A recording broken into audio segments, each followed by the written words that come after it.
How to prepare for a construction management interview. In this video, I'm super excited to talk again, because I did this about 2 years ago, about how to really land this interview and some things that I want you to really keep in mind that will make most of the difference. So not the basic stuff, but some advanced tips and tricks, even some belt and suspenders type methods that you can use to literally get hired and move on, get into construction, have a beautiful career. So if you're into that, stay with us.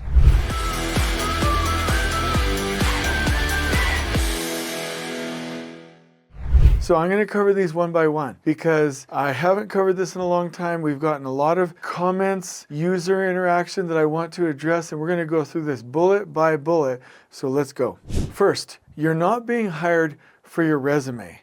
You are being hired because you're a cultural fit and because of your experience. So make sure that is a part of your mindset when you show up. Second, you've got to be able to believe and talk the talk, right? This sounds self-aggrandizing and I don't mean it to be, but it is real, so I'll just pass it along. I have gotten recently, not like years ago, but last 18 months, lots of folks saying, hey Jay Money, like I'm listening to the podcast and your videos and I'm starting to believe and talk according to lean principles and talk the talk, walk the walk, think the think. And it's helping me with interviews. I just landed that job. I just got that promotion. And so it sounds like I'm trying to self-reinforce my work, but the Elevate Construction podcast, this YouTube channel, our LinkedIn channel, if you really start to think and believe according to operational excellence and lean principles, then it won't just be a lot of talking around in the thick of thin things. You'll be talking about real things that show the recruiter or the HR human or the people development specialist or the operations folks that are trying to hire you, show them that you know that you mean business and that you know what you're talking about. The next thing that I want you to do is don't be afraid of selling yourself. Lie? No. Exaggerate? No. Put on a show? No. But talk really about I did this. Even Kate was like, Jason, you talk like a consultant. You are a career superintendent. You are a field builder. You are in the trenches. Say, Jason, when I was running this job, ... You'll create more confidence in you. You're trying to be so careful about how you say things with the right words. You sound like a consultant, not a builder. Tell people you're a builder. Okay, I'm a builder. I've been in construction 30 years. I build stuff. I used to have calluses on my hands.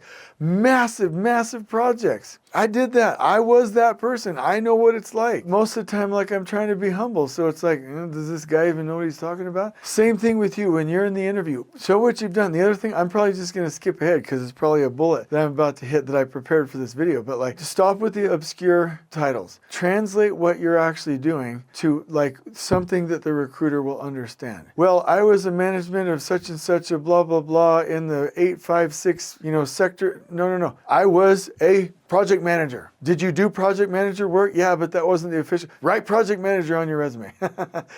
That is what you did. And it's almost more of a lie to not translate it into the language that you're applying for that showcases your experience. The other thing is when you're showing up, don't just tell people what you're going to do or talk about things. Demonstrate leadership. Be there on time. Look professional. Treat the person with courtesy. Treat the front desk person with courtesy. Understand people, respect people, and be in those interviews who you are going to be on site. Show them who you are because people want good companies that know how to do this. Want people-oriented folks, want leaders, want somebody who can build a team, want somebody who's respectful, want somebody who's not a high-performing a-hole, but a real person with good influence. Another one is interview like you've already got the job. This is the same thing with interviews for construction projects. Don't be well, if we get it then, if we get it then, if we get it then. Be no, this is what I'm going to do. That PM's not going to have to worry about anything if I'm his or her PE. I'll be the first one there. I'll get all these things done. I'll stay ahead. Start doing it. Don't just tell them what you would do if. Be when I get this position, I'm doing this right now. This is what I'm going to do. This is how I roll. This is how I operate. This is what week 1 looks like, week 2. Interview like you've already got the job.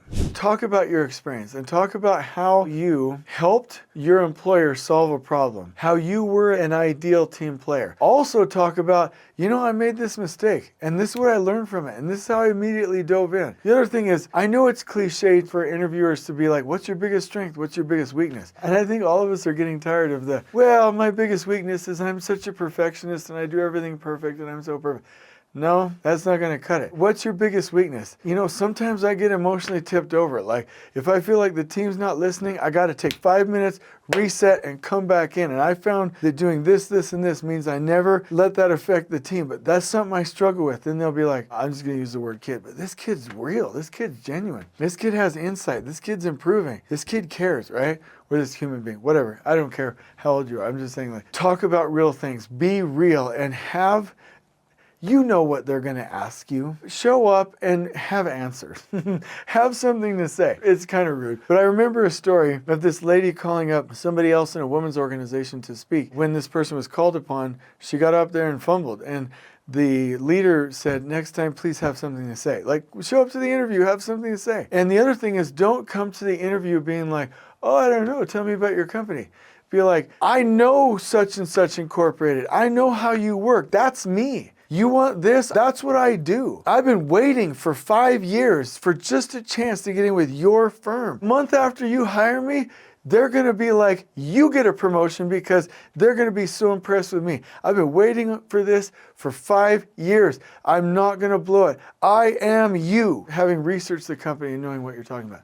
The other thing that I would say is just, this is so good. Oh my gosh. Please like this video if you like it. You could even do present, loving, connected. If you come in there all nervous and can't show up, it's not like that you're in trouble or anything, but it's like, they're not going to get it. So be present.